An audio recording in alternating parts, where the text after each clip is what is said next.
Welcome to the Delmarva Almanac. Each week we connect you to the best of Delmarva. I'm your host, Dana Kester McCabe.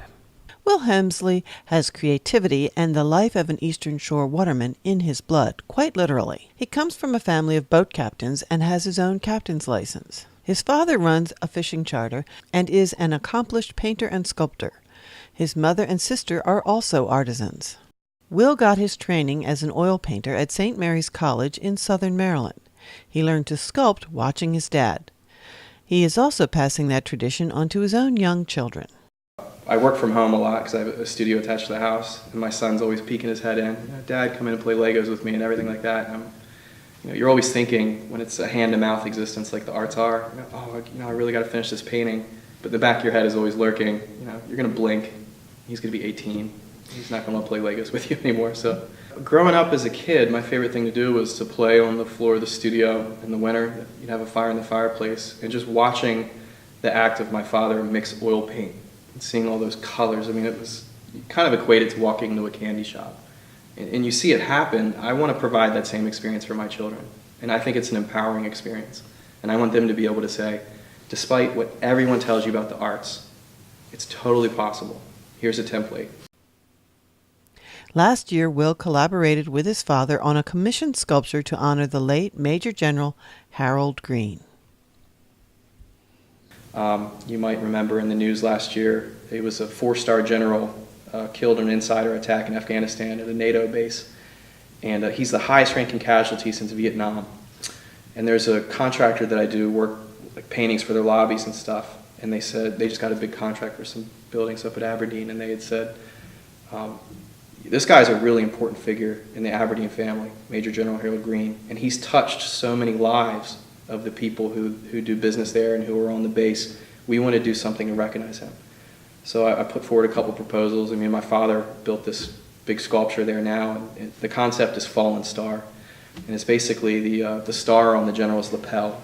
But we just kind of made it big enough and imposing enough that it looked like it just fell out of the sky and landed in the ground and kind of embedded itself. And we just finished up that, and it went over so well.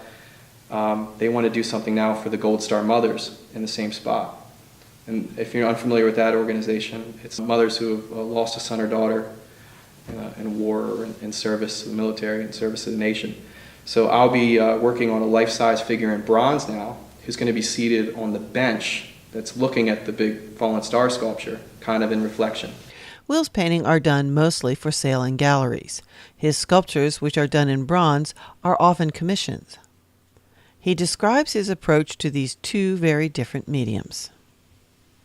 My style, I would say it's American realism, but the colors have some, in the application, kind of have an expressionist boldness to them. I started painting very tight, like all painters start to do, and I've since just kind of loosened up. But I'm very much into to that lonely American aesthetic, that Hopper captured so perfectly.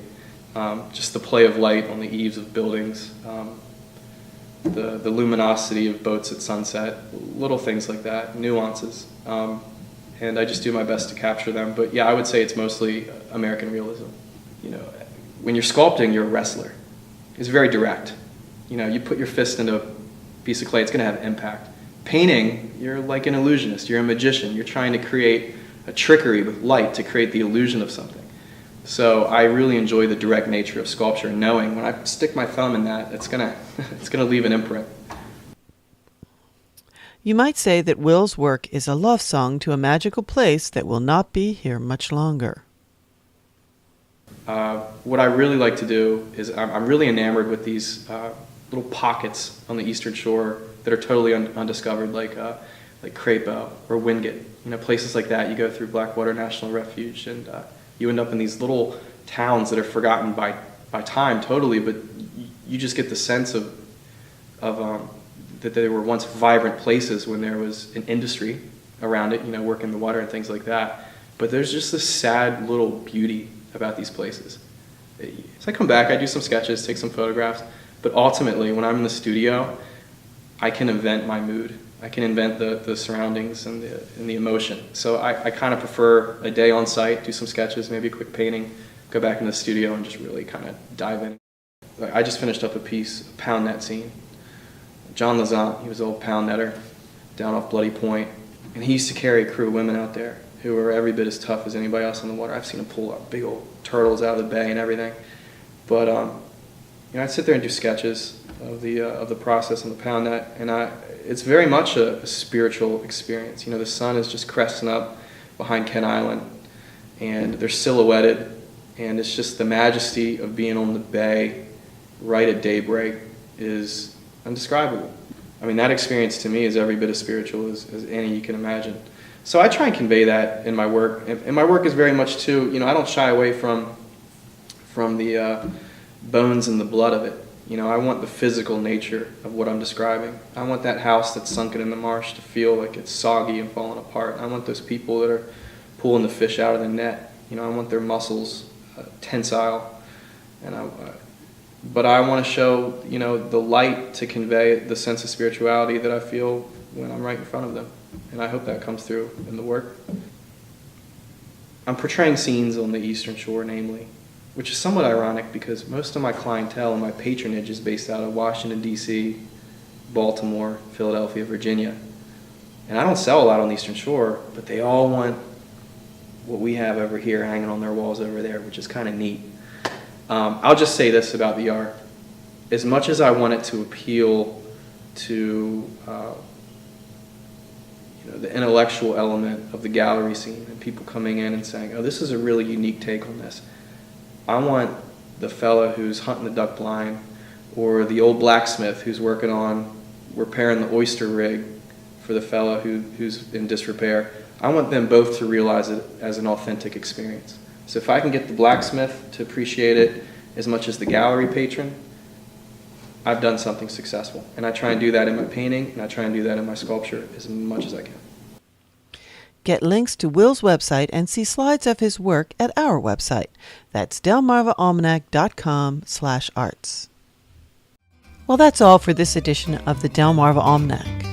Be sure to follow us on Facebook or Twitter, and next week join us to learn more about our local culture and get connected to our natural wonders. We'd like to thank our community partners, the Friends of Delmarva Public Radio, and our underwriters for their help in bringing this program to you, our audience. If you'd like to become an underwriter for this program, visit delmarvaalmanac.com/support. Our theme music was provided by Brightside Studio.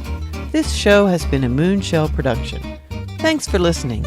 Until we meet again, may the rhythms and tides of Delmarva bring you good fortune.